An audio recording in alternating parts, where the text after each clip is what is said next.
Big bonfires were burning beside almost every town and village during the times known as Reformation.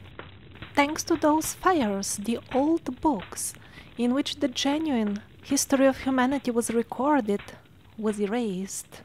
Few small groups of Jesuit monks made copies of those old books, and on those copies is based what you have learned in school during the history lessons. Sadly, your history teacher forgot to mention a very small detail that the monks honestly wrote in their books, that they are not making exact copies, but they are actually copying and correcting the text so that it will fit the most modern for their times and new idea of what history was. And that's why the content of the official history doesn't fit the artifacts and the historic sites. This so-called history didn't come as a result of scientific research or something recorded in the old chronicles. It was imposed with military power, aided by extreme cruelty. For those who are not satisfied with this imaginary history, here in this video I will make an attempt to make a new timeline of the history of our planet based on the actual artifacts and historic sites that we have at hand, instead of speculations or so-called old books.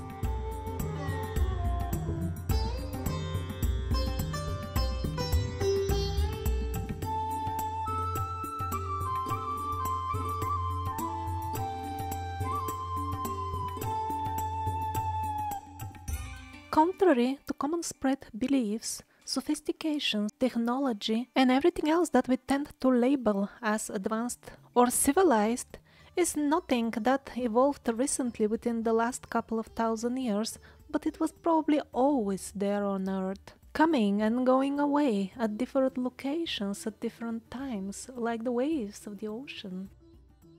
And that is why machine parts show up in very ancient layers, like for example these spirals, they clearly bear marks of machine work.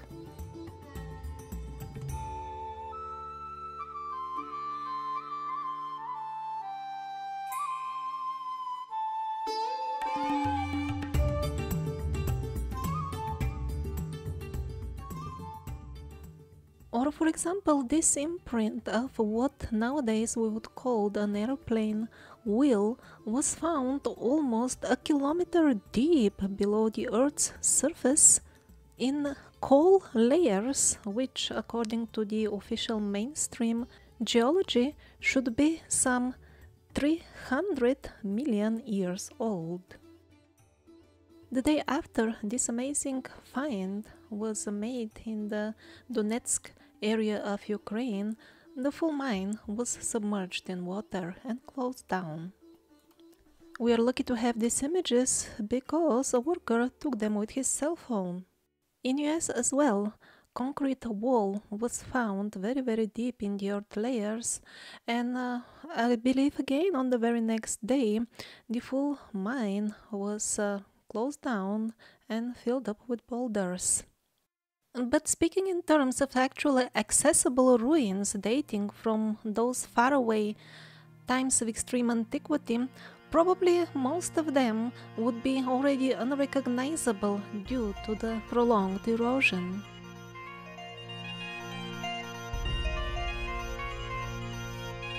Like for example these stones from Sweden, it is hard to say, are they ruins of something or a natural formation?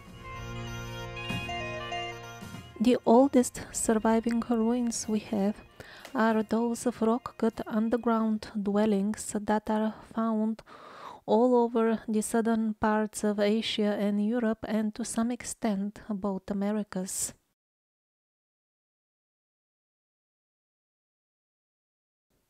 These rock-cut cities are so vast, especially in the region of Asia Minor, that we don't know, were they designed to support many millions of people of population, or we can talk even about billions. In many regions of nowadays Turkey, there is a similar ruin almost next to every town and village. Although most of these dwellings appear to be primitive, especially because they are so heavily eroded and because chisel marks are often seen on them, still the civilization that dug them out was in no way primitive. For example, at the bell-shaped, gigantic grottos in Israel, the tool marks that appear on the very high ceilings appear, according to some people who have studied them, to be machine-like.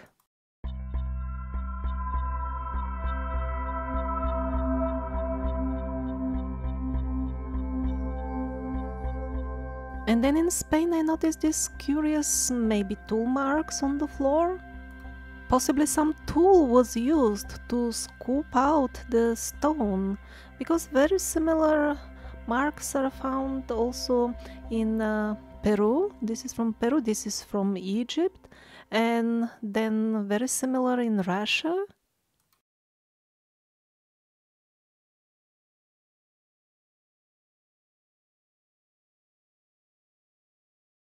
But no matter what kind of tools were used, engineering and building all these underground networks, sometimes multi-floored, is not something that could be done by primitive people.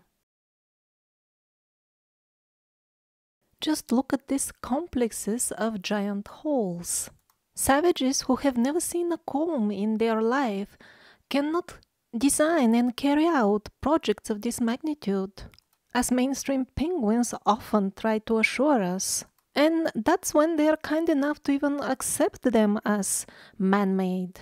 As they did in this particular case with the grottos of Polignano, it is not uncommon for them to simply put a sign, interesting geological formation, and in such a clever fashion to avoid even discussing them.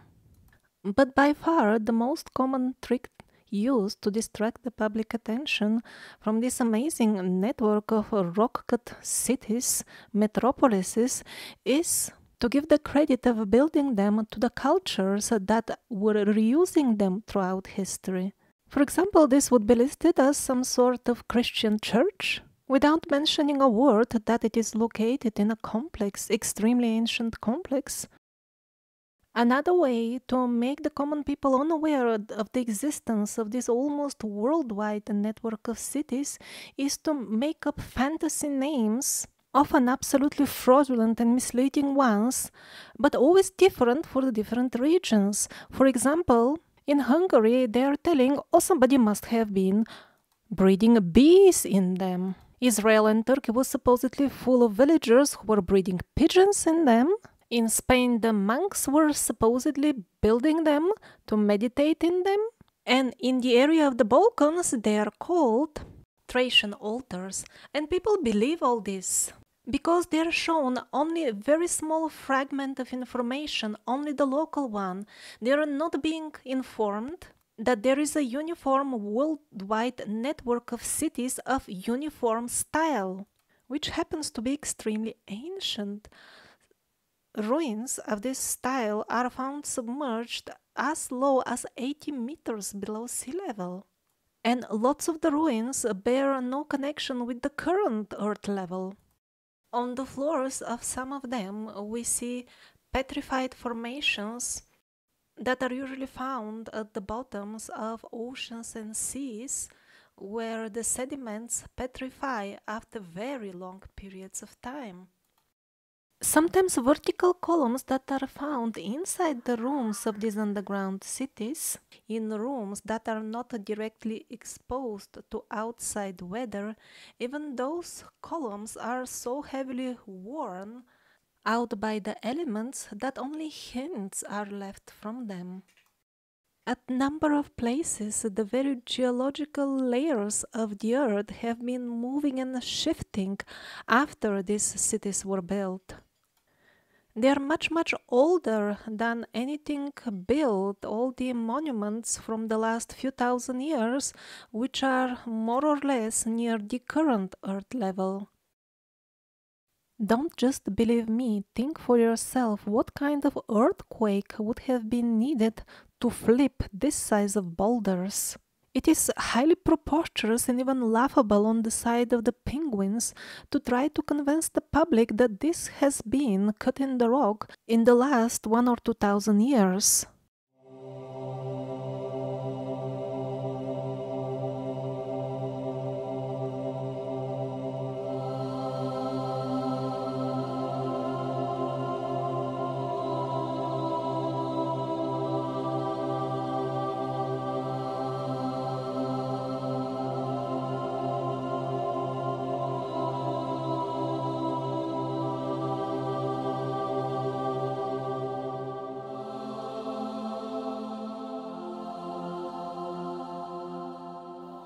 And then in certain areas of Turkey, in the vicinity of the rock-cut very ancient cities, there are extremely ancient vehicle tracks.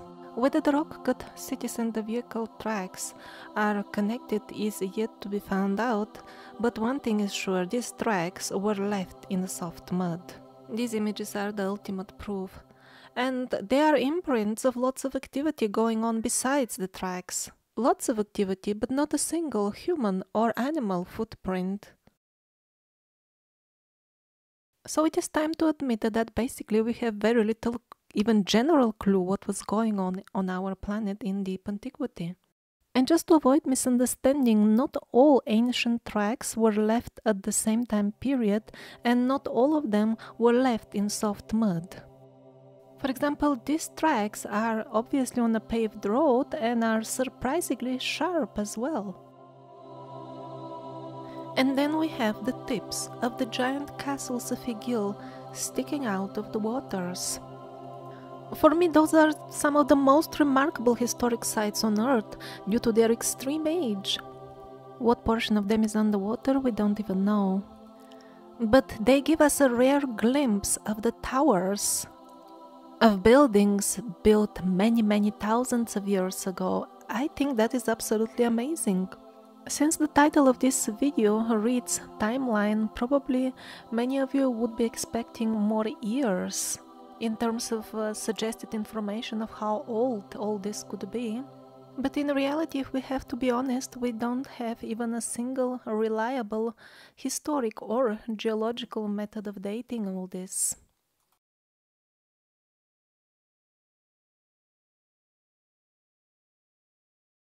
And then at the site of Illyrus, Greece, we have a similar cone-shaped maybe roof again sticking out. Inside it's got a chamber.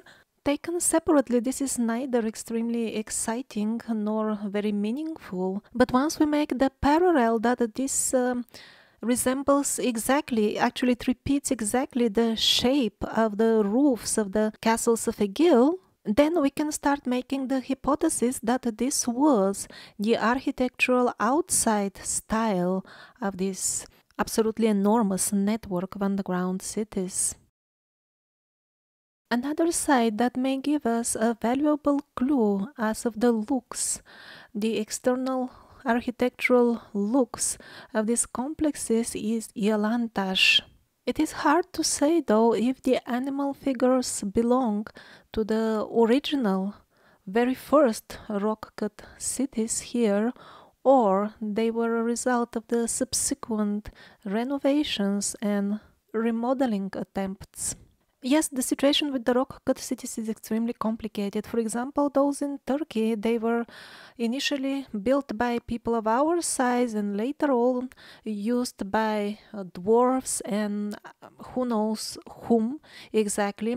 And in Crimea we have even a more interesting situation. Over there we have completely distinct two generations of underground city building with vast gap in between them in terms of time.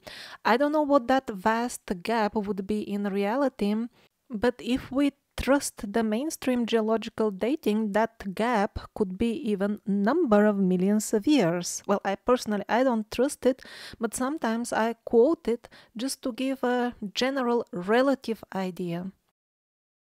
And speaking of the really oldest historical remains, in this very same area, maybe we have samples of the oldest pieces of art. I dare to suggest such a hypothesis because near Avila in Spain, again in the vicinity of an area very rich in ruins of ancient rock-cut cities, we have the bulls of Avila. So in both cases, the statues are in proximity with rock-cut complexes. In both cases, they are very, very eroded, and in both cases, they don't fit in the subsequent art styles of the cultures present after that. At this point, you might wonder, what about those small statues that they were showing us in school, telling us that they are the oldest form of art found on Earth? Their age also looks very impressive, more than 30,000 years. First of all, we don't have that much reliable dating method to be sure that they are dated properly.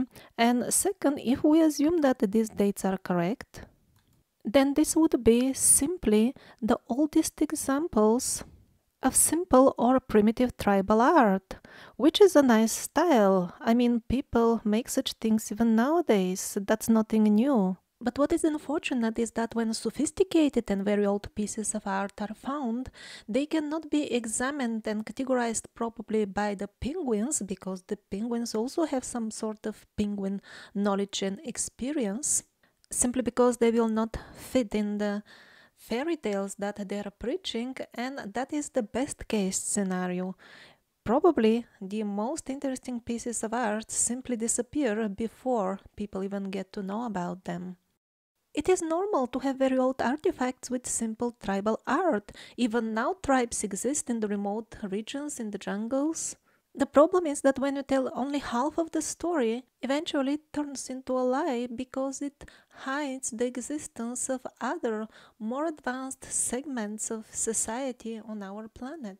The proof is not only their ancient depictions, like this one from the Marquesa Islands, but also the fact that we regularly find buildings, structures, and artifacts that have required advanced technology to make.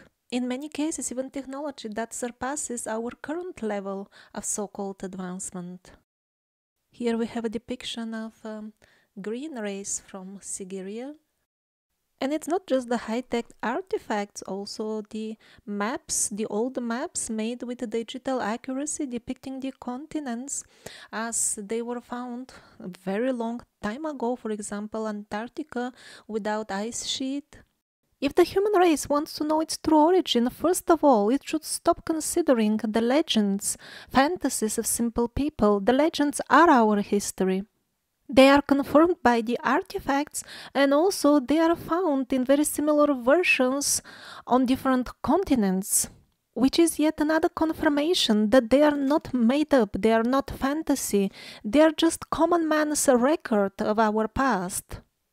Try to calculate yourself what would be the mathematical chance of simple folks living separately, not connected to each other, in America, in Egypt, in Asia, in Europe, all of them to have the same dream, same fantasy, that some sort of strange beings land from the stars or come out from the ocean and they're half human, half amphibian or something like that, and then to have the exact same fantasy that they mate with them, and even the end of their fantasy is always the same. The offsprings, the result of such unions, they always become the rulers of their kingdoms. And on the top of that, the simple man who had absolutely the same fantasy, although they were separated by oceans, which they supposedly could not cross, and then they decided to make this fantasy their historic record, respected by their tribe. Well, I think the chances are somewhere around zero. There are just too many similarities to call all this coincidence. The legends are confirmed by the artifacts. We find skulls that are not human. For example, this elongated skull from Bolivia, it has a completely different design. It's not just what they call human deformation. It's an entirely different thing. Also, recent DNA tests of elongated skulls, this time from Paracas in Peru, they have shown non-human origin. So before even discussing any particular historic events, one should first get right at the basics. That the human race has been interacting with beings from other spheres all the time, and that has influenced our historic development profoundly. Or to be more precise, they have simply shaped our history.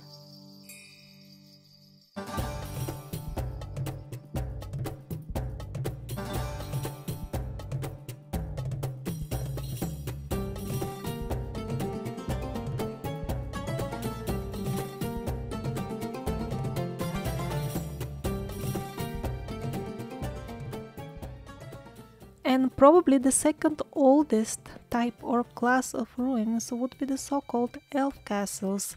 They are also primarily rock cut and heavily eroded like the underground cities, but they are connected to the current earth level.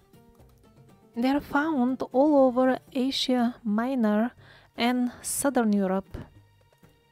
Without any doubt, they belong to a single civilization or culture.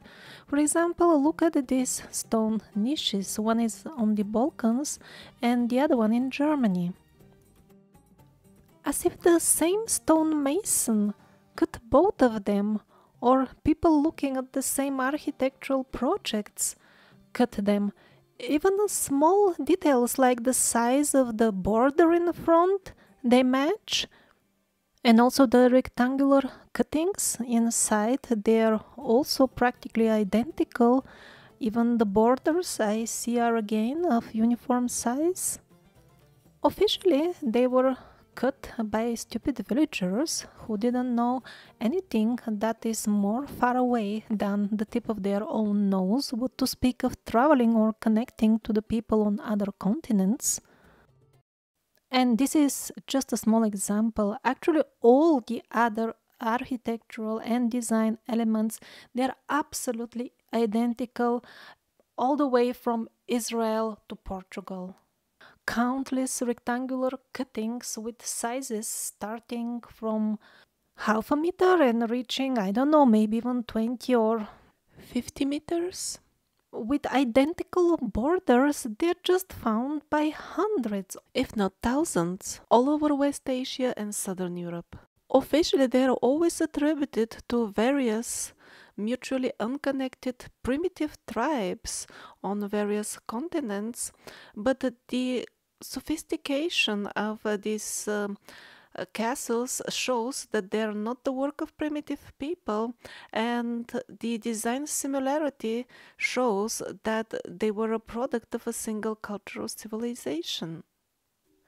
And although they are primarily rock cut, we start noticing the tendency of megalithic blocks to be used. Sometimes they're rather large, bigger than trees.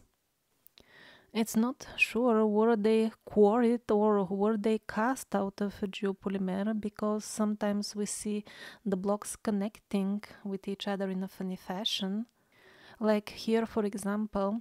But we see this tendency to use megalithic blocks in the better preserved ones, the better preserved elf castles. The last few examples were from Turkey. Actually, there are a couple of videos on my channel about the elf castles specifically, highly recommended.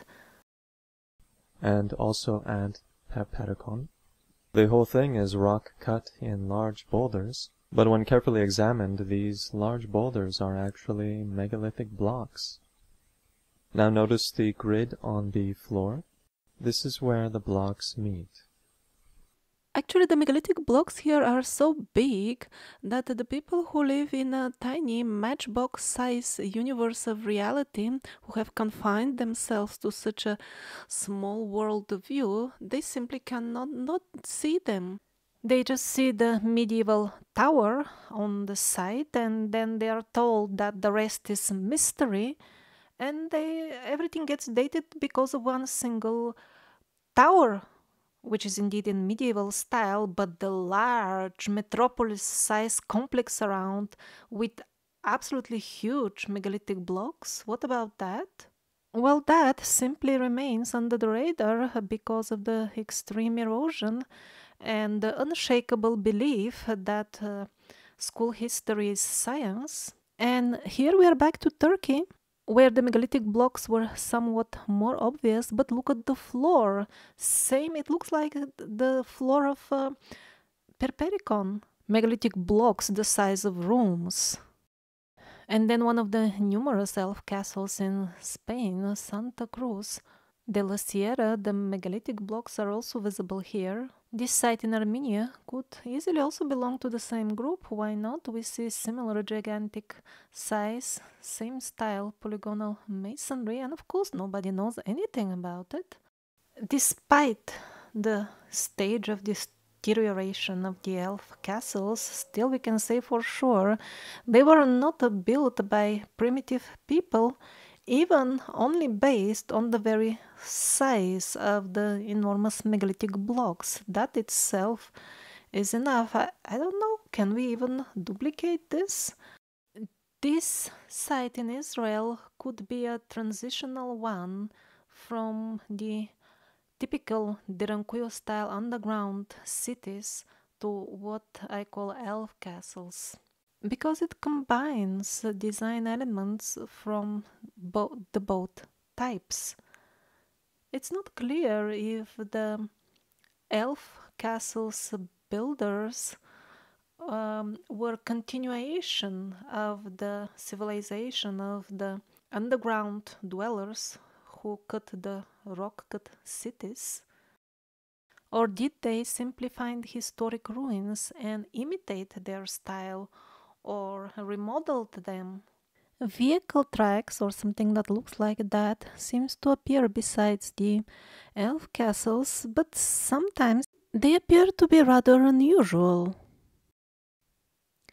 For example, at Belintash, yes, it looks like vehicle tracks, but it is just too short. It doesn't continue with some sort of equipment just moving. And here, did the stone melt and flow over one of the tracks? It is really not clear. Sometimes the tracks just turn into this type of markings on the stones. And then were the stones melting from something? Because here, as if they were molten when something hit. Maybe this melting explains this overflow here. The only similar thing I can think of are these, I don't know, tracks or what, in Bolivia. Also found besides rock cuttings that make little sense to us. So all those rock cut complexes in South America, like this one in Samaipata, and let's say the Baños de Inca, and then the Otusco windows,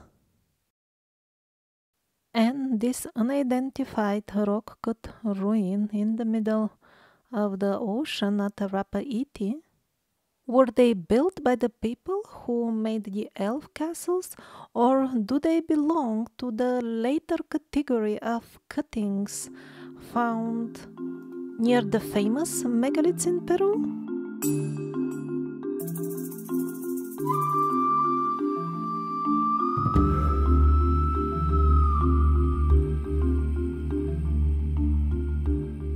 And it's not just the fact that huge megalithic blocks are found at the sites of the elf castles. There is yet another clue proving that they were built by advanced society, and that's the very fact that some of them are actually very large metropolises.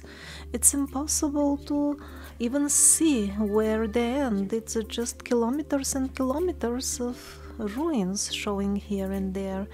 That's valid especially for those of Bulgaria. And since very often medieval forts are built on the basis of such older structures, usually people would think that everything is medieval. Or in some cases where it is more obvious, they would be satisfied simply with the remark that it was built on the basis of an older place of worship or something like that. It would be like pagan place of worship, and people simply don't bother to think further. Like, for example, wait a minute, from what we are told about these so-called pagans, they shouldn't have been able to build such gigantic megaliths. They were simple folks, right? For example, a relatively insignificant fort in Austria. It is built on the top of older rock-cut ruins.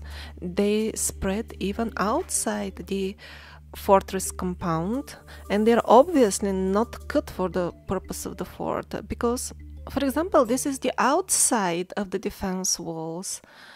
I'm sure you will agree that stairways are definitely not part of what would you expect on the outside, where you don't want your enemy to climb. And there is no lack of such examples. Turkey, Italy, Spain, they are full of them. We see them all the way to Switzerland and Austria even. At the Elf Castle places we see the first prototypes of the so-called Roman amphitheaters. And yet another one here, officially they're saying, we wonder, was it built by the Etruscans or by the Romans? This is a very commonly used trick used to distract us from inquiring into the real history, giving us two choices to wonder, and they're both misleading. Because both terms, Romans and Etruscans, are highly misused labels. In reality, they both signify almost the same, the society which was gradually degrading and losing the original knowledge. The examples of which we saw earlier, to use megalithic blocks the size of houses. But even if we stick to the Penguinian terms of Roman and Etruscan, just look at it. Yes, the gate definitely looks Roman. It so obviously looks like a patch. Do we need to be specialists to see this? Fluted columns on the very ancient rock-cut ruins? Probably everything was there, nothing was invented by the so-called ancient Greeks or ancient Romans. The columns are labeled as Etruscan, and so the problem of explaining them is easily solved. But here I want to show you an Etruscan, what would be officially rock-cut tomb. This time it is in Turkey. And of course the credit to it is given to some primitive Turkish tribe that surely could not have afforded to go on package holiday to Etruria and over there borrow a sketch for their tomb. Otherwise, how come both have absolutely the same design, even the border matches? And it's not just one pair, there are hundreds if not thousands of such design all over the Asia Minor and Southern Europe. And that is why in the modern schools, history is taught always fragmented, just bit by bit, separately for every region, so that students are not shown images of the same sites occurring all over the world and on different continents. Otherwise they will figure out, look, it was all made by the same people. And I want to share just a small example of how such misleading labeling can be destructive to our understanding about history. We reached a small village in Spain where ancient vehicle tracks were supposedly found, but we didn't know the exact location within the village. So we started asking the villagers, and most of them didn't even know anything about them. We thought it's very weird because it was supposed to be kind of a regional attraction, so how would you not know that it is in your own village? Ironically, at one point I was standing practically, 50 meters away from them, still I didn't know where they are, and I was asking somebody and he didn't know. And then he figured it out all of a sudden. He said, "Are you talking about the Roman car trucks?" And then we found them. This illustrates how much people get carried away by these official labels of the historic sites to the point that they don't even pay attention what is in front of their eyes. What we had at hand were very old ancient vehicle tracks. There was no ruin or any other hint around us to which culture would they belong to. And it always ultimately boils down to the same thing: faith, blind faith in what the history teacher told you. And blind faith means fanatic religion, it doesn't mean science. And the same with Atlantis. People are so brainwashed by the TV that this is some sort of legendary island, legendary meaning fantasy, non-existent, to the point that they don't want even to make themselves aware that there are whole lots of ruins staying there unexplored in the region of the Atlantic Ocean. And always, of course, there is some reason, supposedly trivial, as a rule, not to explore them. When any piece of ceramic with old looks is found in Europe and it can be labeled as a Roman, then thousands are spent on brushing it in the museums and keeping it tidy for the tourists when they come to visit. But when much more interesting ruins are found, Roman-looking ruins are found in America, always some local trivial reason will appear for stopping their study. Large system of ports lay submerged on the bottoms of the oceans around and in America, but very few people ask themselves why the History Mystery Bamboozle channel doesn't want to inform people about these amazing, in some cases, megalithic constructions on a very large scale. According to estimates, ports of this size and that many would be quite challenging to build even nowadays. Yet people believe that this type of folks built them.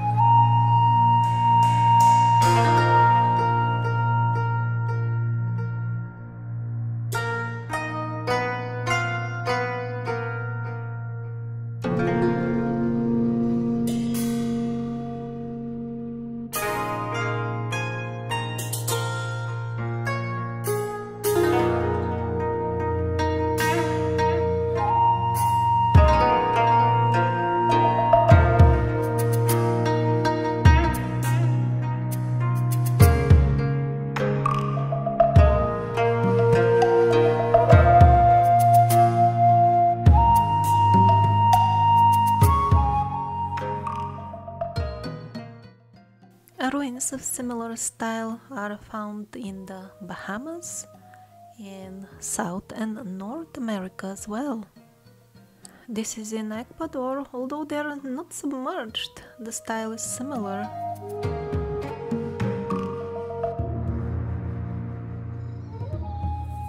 And probably a nice way to close the chapter of the rock-cut ruins would be these absolutely massive rectangular pools, rock cut. As usual, nobody has got any clue as of their origin. Has somebody tried to study the local legends in relation to them?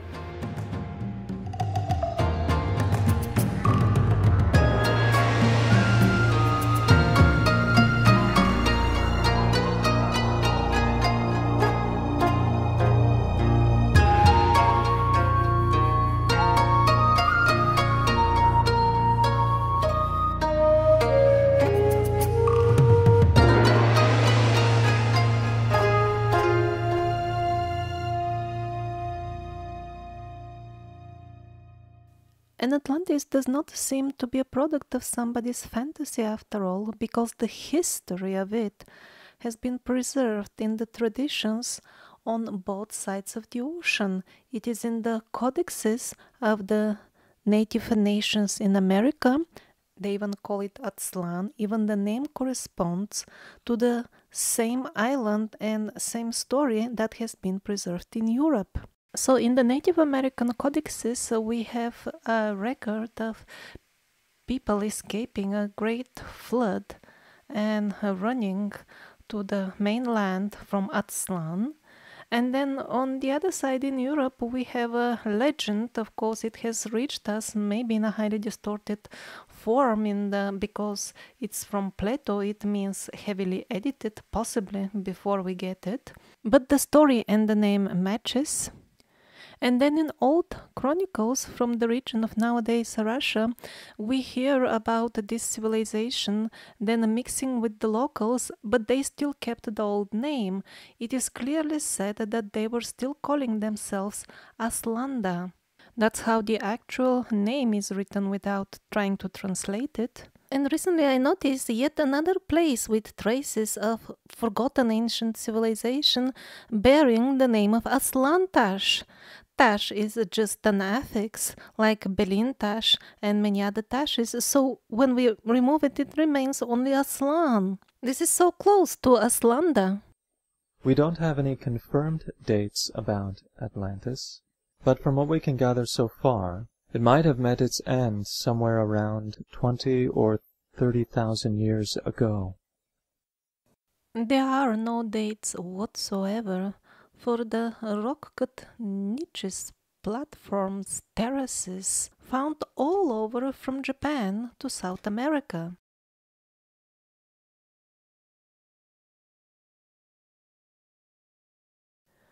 On one hand, those of Europe appear to be actually of the style of elf castles.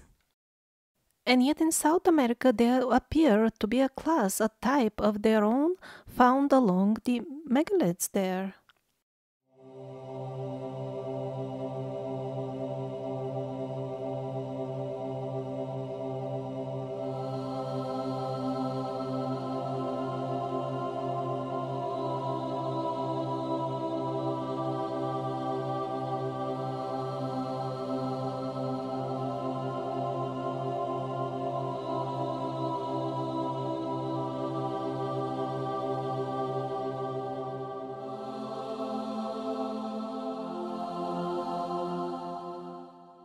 On the other side, the Peruvian cuttings appear to be very fresh, as if recently made. Well, maybe this can be explained with the dry climate over there. They got very well preserved, but then these in Sri Lanka, they are also relatively fresh, although not as fresh as the Peruvian ones. And at the same time, both of them seem to be much younger than the European ones, which are so heavily eroded in comparison to this. So were a couple of different civilizations or cultures cutting niches that we don't understand? And then the Sri Lankan ones appear to be pressed in the soft stone, or at least that is the visual impressions that some places give. While in Peru, definitely they look machine cut. Shame on us, maybe it's time to become aware that we know so little about our history. Look at this, we have even no clue why were they making stairs leading nowhere. And it's not just this set of stairs, there are thousands of such terraces and unknown things in Peru. In Peru their amount is just overwhelming. And if in Sri Lanka softening of the stone was used to make them, then in Peru at places something like this could have been used to destroy them, because at the Sacsayhuaman site, where anyway we have some evidence that probably some sort of bomb fell in ancient times, well, over there some of the niches appear to be destroyed by melting. And it is very important that we see such cutting marks on solid bedrock, not just megalithic blocks. Because many of the so-called advanced ancient tool marks found on megalithic blocks could be actually made by simple tools when the mixture of the geopolymer was still soft, like these marks from Sacsayhuaman. But when we have tool marks with digital accuracy on large chunks, hills made of solid basalt or very hard variety of stone, then that is even more solid evidence of an advanced ancient civilization. It is also very interesting that whatever cut these niches, it was also polishing at the same time as it was cutting or scooping the rock. We don't know what exactly was it doing. We don't have such a technology nowadays. If we want to replicate this, first of all, we have to build a power plant next to it, because the machines that are needed for cutting and then polishing eat really a lot. And then we'll have to make special arrangements how to hang these machines or how to get them near the cliffs, because one thing is to achieve the effect on relatively small pieces that can be moved within the factories or the plants that work with stone. And when you can't just move the stone pieces around, that's another completely different situation. Gradually, man started building more and more megaliths, polygonal megaliths, instead of rock-cut stuff. The era of the polygonal megaliths was either very short or it was concentrated just at few separate spots around the globe, because there aren't that many of them. Contrary to the popular belief, it is not necessarily true that all of the polygonal gigantic megaliths are very old. First of all, many of them appear to be freshly made, like brand new. Almost no erosion whatsoever. This cannot be blamed just to the dry climate of Peru. This is in Peru as well, same conditions, but obviously it is much, much older. Another point to consider is that at few isolated spots, people knew how to build such polygonal wonders, megaliths, up to a short few hundred years ago, maybe some 200 years ago. This is a castle in Japan, medieval castle. In the Survivor series, you can see shown in detail similar examples from Russia and France as well. But I don't mean that all of them are recent. Here in Pumapunku, we see some very old stones sticking out of the modern renovation. All the older parts of Baalbek visibly seriously eroded. The builders of the enigmatic, polished, ancient big megaliths did not mysteriously disappear and evaporate as the earth prepared to descend into the dark ages of ignorance and wars that we are currently living through. As people were losing their knowledge, gradually the big megalithic blocks could not be handled anymore by them, and they started making something like big bricks. As they couldn't handle that anymore as well, they started using smaller and smaller bricks, usually cast out of geopolymer, but not always. Eventually they resorted simply to undressed stone.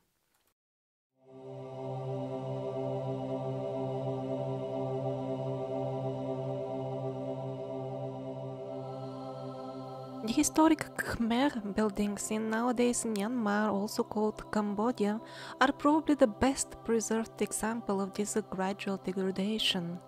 Also pay attention how the corner is formed by curved blocks. This is a very common approach also in Egypt and in Peru. They appear to have been cut after they have been placed, or they were molded together, something like that. So gradually that turns into smaller and smaller brick-like blocks. Please have a careful look. These are not yet our standard bricks. This is pure polygonal masonry yet, although the blocks are already almost brick size. Here we are still somewhere in between megaliths and bricks.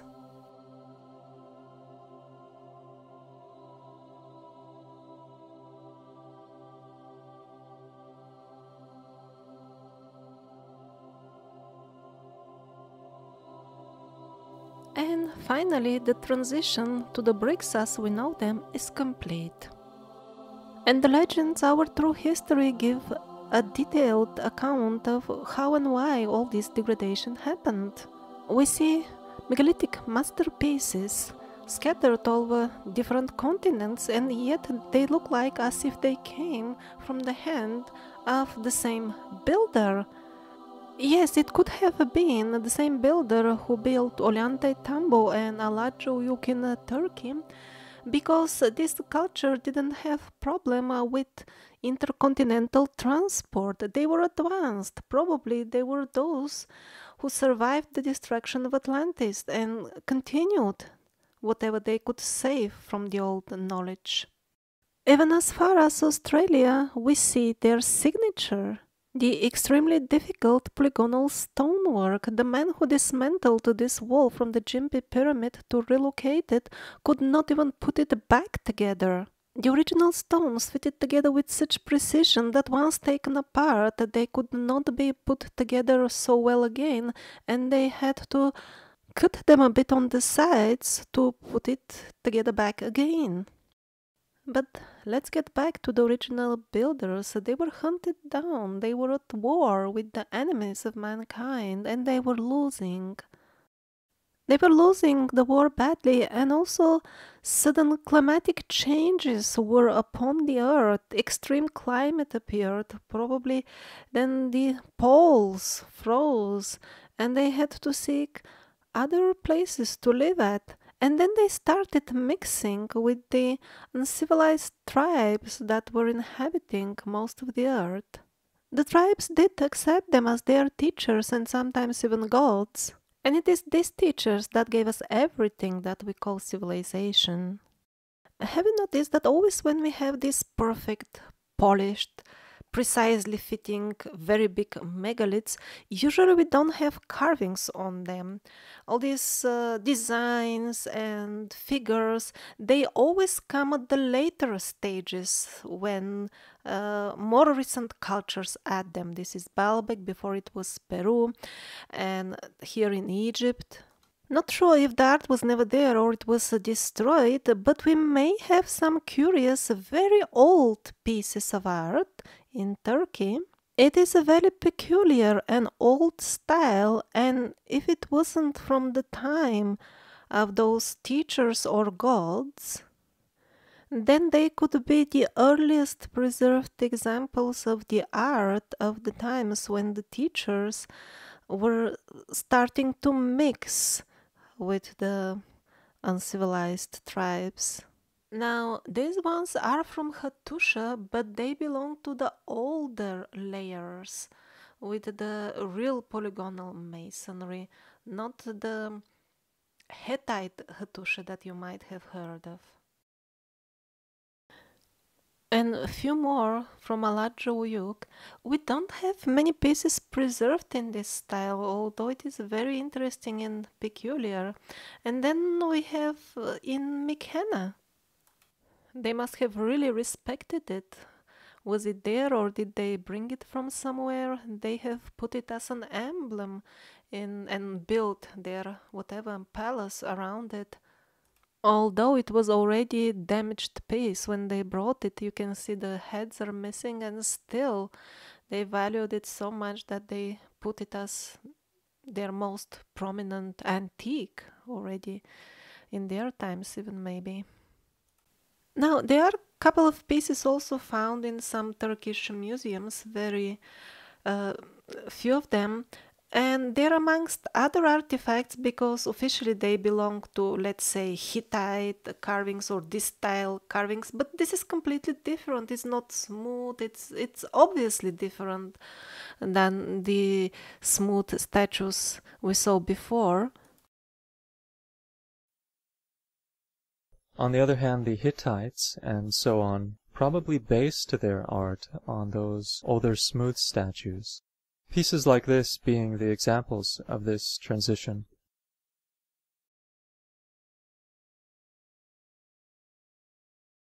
The builders of the sophisticated polygonal megaliths also made lots of actually quite high-tech looking underground shafts, many of them megalithic. They're found in greatest concentration in Egypt. Almost every pyramid has an underground portion. And then the very few people who have seen the underground shafts in America describe them in the same manner. And they are definitely there in Teotihuacan, under Pumapunku, a large network below Cusco. Their existence is not denied, they're simply locked. We have one in Australia and a couple of them in Russia. And also in a couple of countries around Egypt, I believe Ethiopia and a supposedly Berber site in Sahara.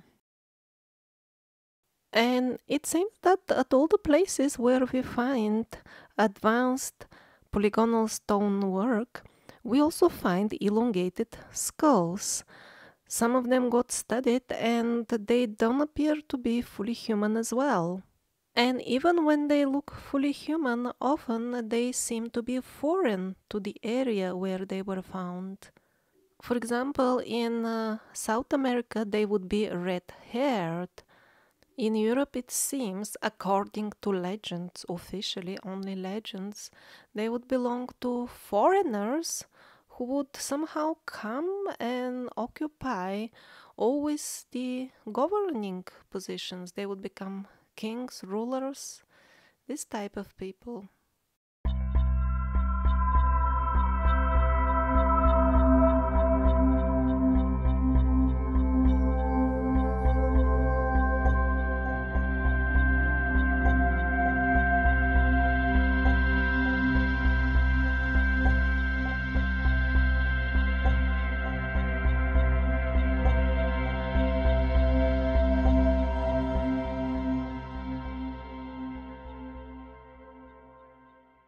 And then we have another type of historic ancient ruins that sometimes it's even impossible to connect with any culture whatsoever.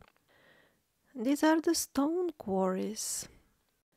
These grottos from China are by far the most interesting example. They are vast, the full mountain is practically hollow. Here you can see the cutting marks compared to those of modern machines. And also this location at Crimea, very interesting. Tool marks that cannot be replicated by our most advanced and modern machines. And no clue who, when, why.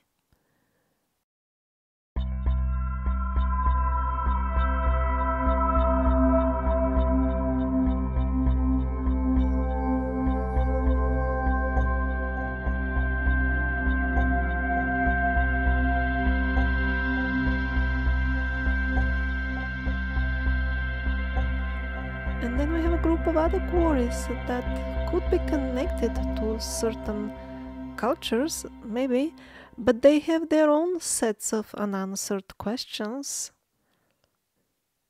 Sierra de San Cristobal definitely being the most interesting out of them due to its enormous size. And all we can say in terms of dating at this point is that they seem to be younger than the rock-cut underground cities because those got eroded, although they're underground, but that's not much.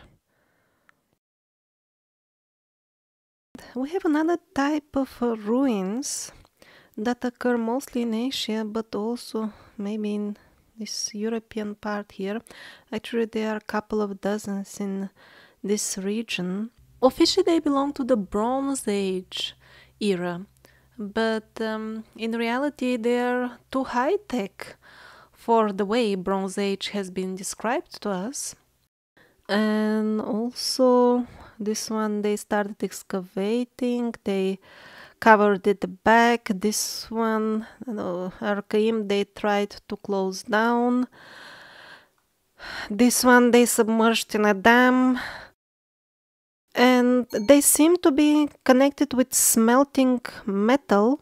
So most probably all this desire to avoid studying them could be connected with avoiding making it known to people that it was those gods and teachers Who taught the science of metallurgy to the simple tribal man?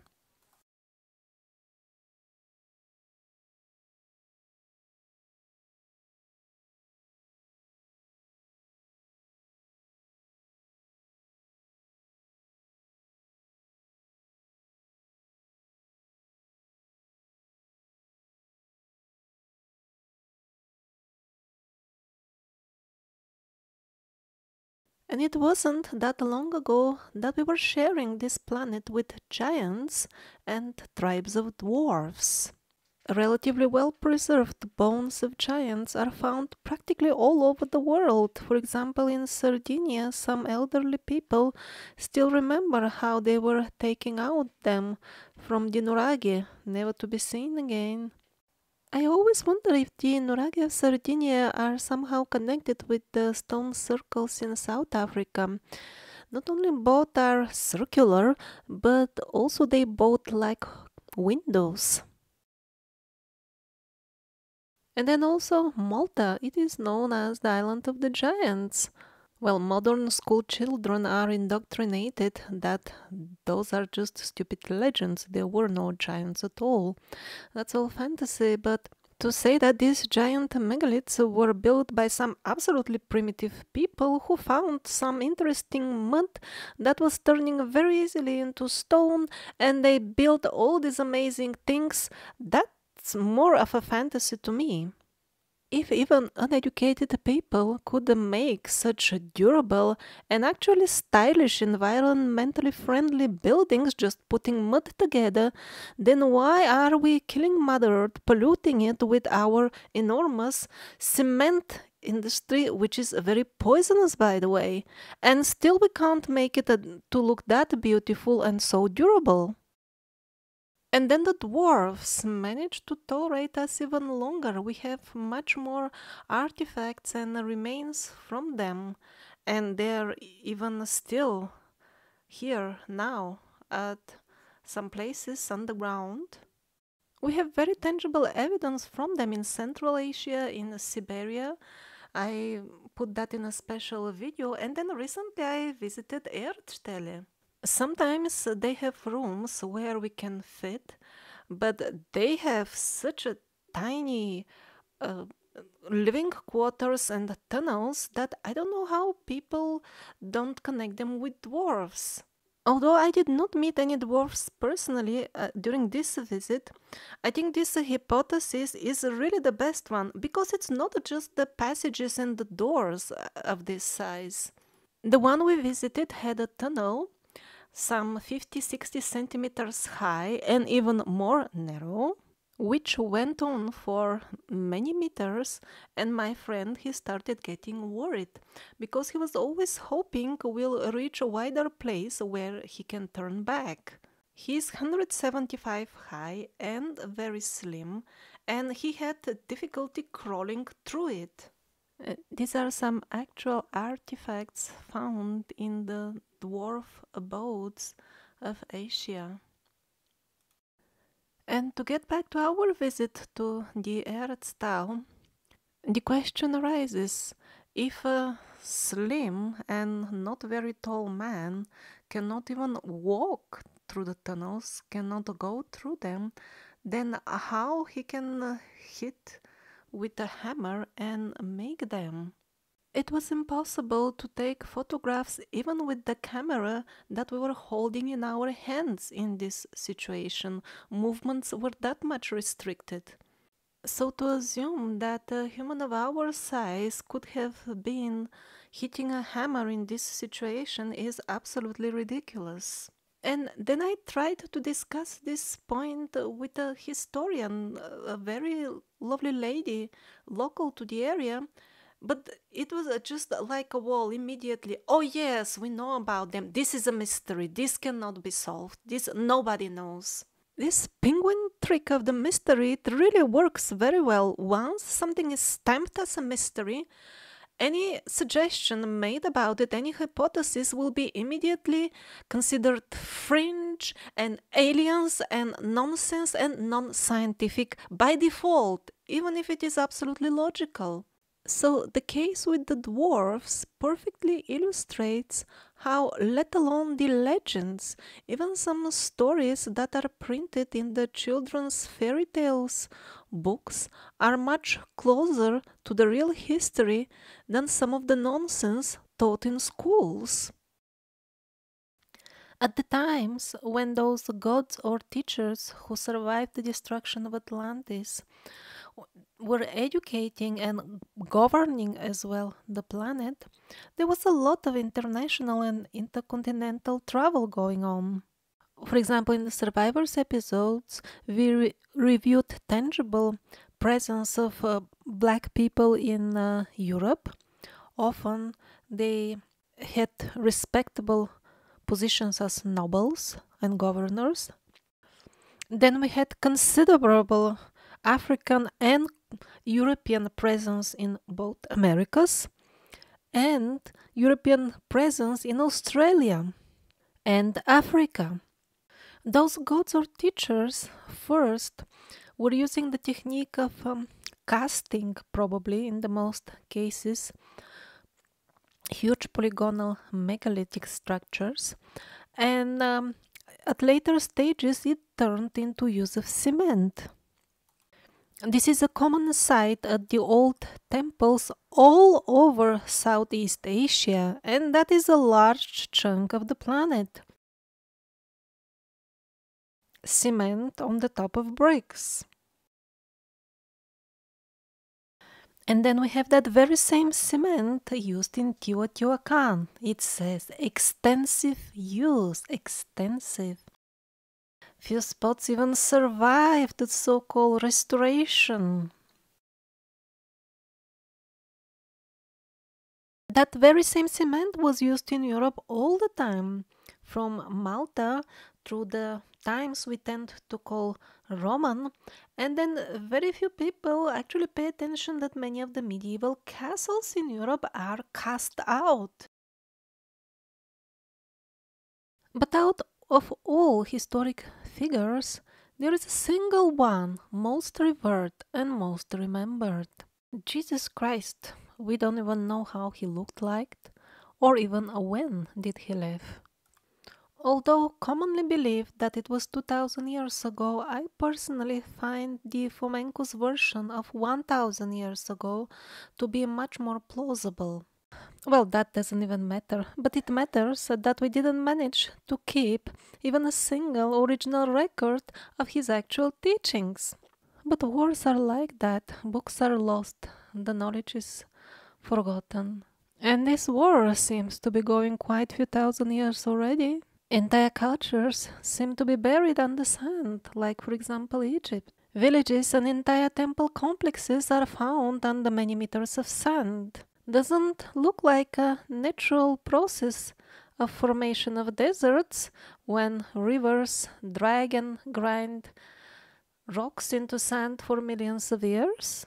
And then what about those terrible large-scale epidemic sicknesses? Were they really all natural or was it all engineered? And all those sites in Peru, Egypt and Turkey, where enormous megaliths are cracked and scattered around an epicenter, a typical aftermath of massive explosion. Well, most people prefer not to bother. They believe the teacher who told them that primates with spears caused all that, and they feel comfortable. Everybody else believes it as well. But for those who want to know the truth, even if not everybody believes in it, here is a very nice example. How can we find out the real history? It's not as difficult as you may think.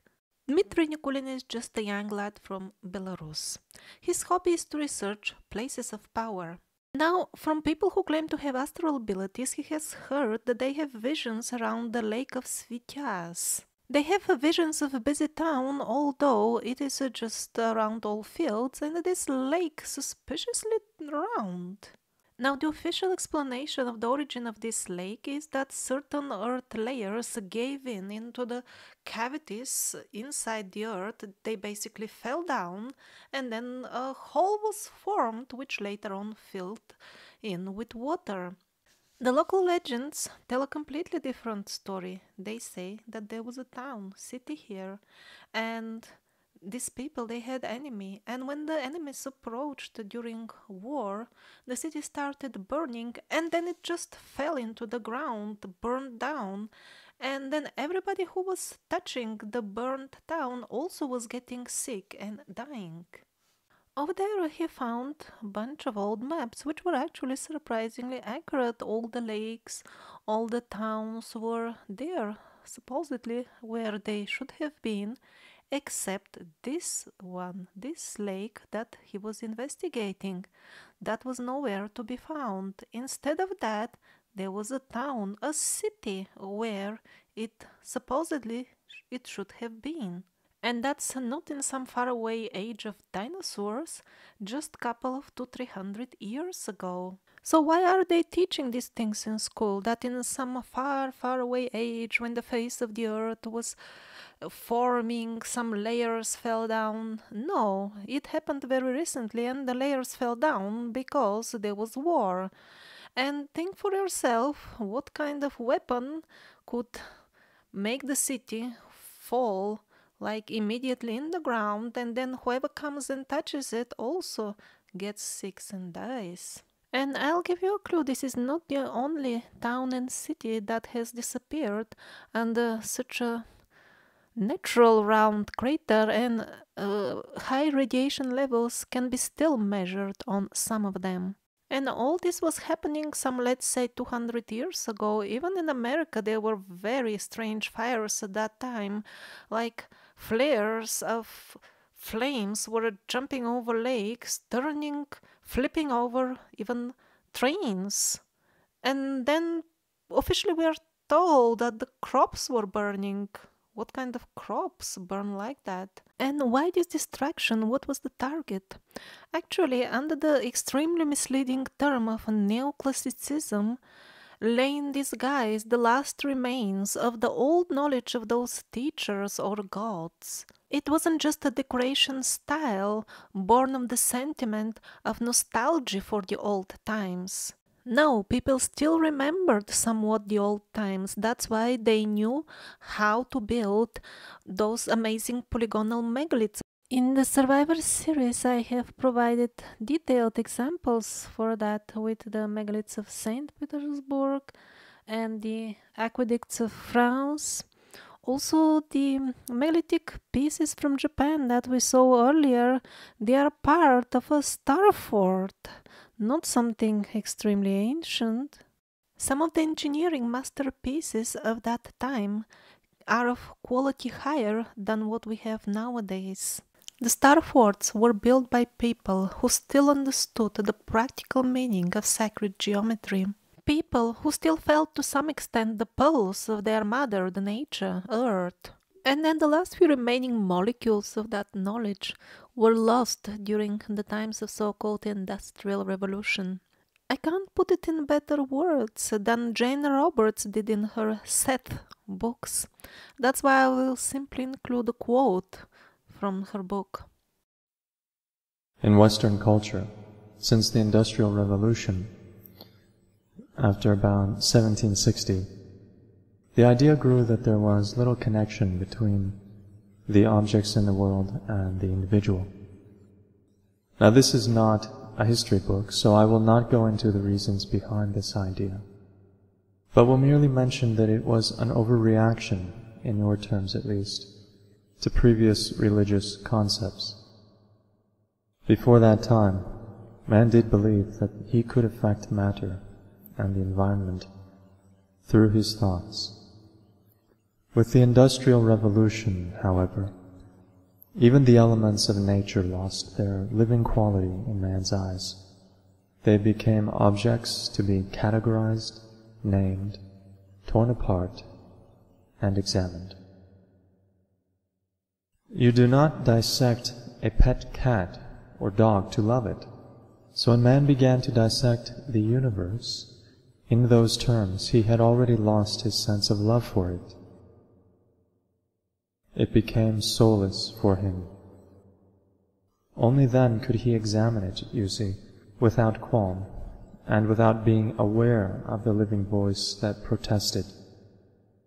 And so in his great fascination for what made things work, in his great curiosity to understand the heredity of a flower, say.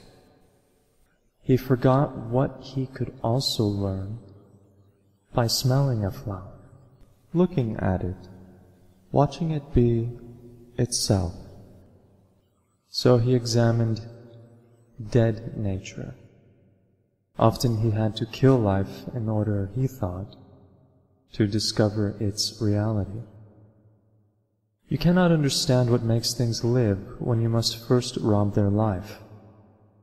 And so when man learned to categorize, number, and dissect nature, he lost its living quality and no longer felt a part of it. To some important extent he denied his heritage. For spirit is born into nature and the soul, and for a time resides in flesh. Man's thoughts no longer seemed to have any effect upon nature because in his mind he saw himself apart from it. In an ambiguous fashion, while concentrating upon nature's exterior aspects in a very conscious manner, he still ended up denying the conscious powers of his own mind. He became blind to the connection between his thoughts and his physical environment and experience. Nature became then an adversary that he must control. Yet underneath he felt that he was at the mercy of nature, because in cutting himself off from it, he also cut himself off from using many of his own abilities. It was at this point that the nature of the conscious mind itself became so misunderstood, and those unrecognized or denied powers were assigned to unconscious portions of the self by ensuing schools of psychology. There have been tyrannies propagated for various reasons by the race of man upon itself. One of the greatest, however, is the idea that the conscious mind does not have any touch with the fountains of its own being, that it is divorced from nature, and that the individual is therefore at the mercy of unconscious drives over which he has no control. Man, therefore, feels himself powerless. If the purpose of civilization is to enable the individual to live in peace, joy, security, and abundance, then that idea has served him poorly.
The Star Forts appeared on the stage of history relatively recently, yet here we see one buried under layers of earth, as if the great flood was upon it.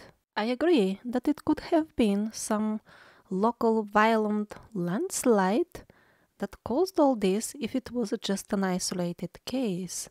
But around that time, we also see areas of Siberia having their forest devastated, and that's in spots larger than entire countries. No mention about it in any chapter of the official history. And who is there to mention it when even the graves of the people at that time seem to have disappeared?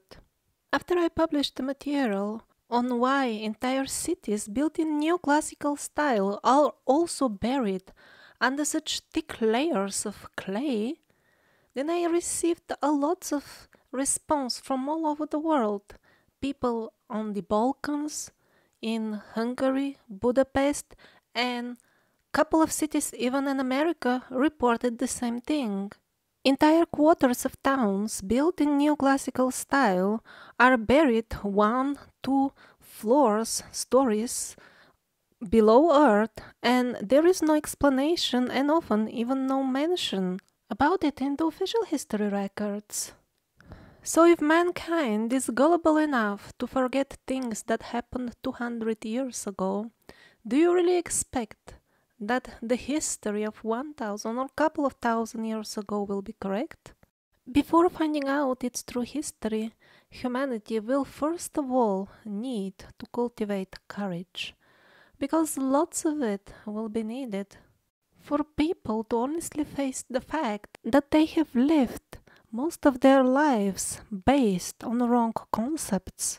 It will be psychologically very painful for many, because once we start delving into the question of who and why tempered without history, what was the force that through the ages, from the Reformation till nowadays, manages to keep the secrets of the true history with such a persistence? Why is that so important? Many will simply give up the inquiries into this matter when they start touching the area that it's not just the history. Our full current reality is a fake one, imposed upon humanity in the form of a fake belief system.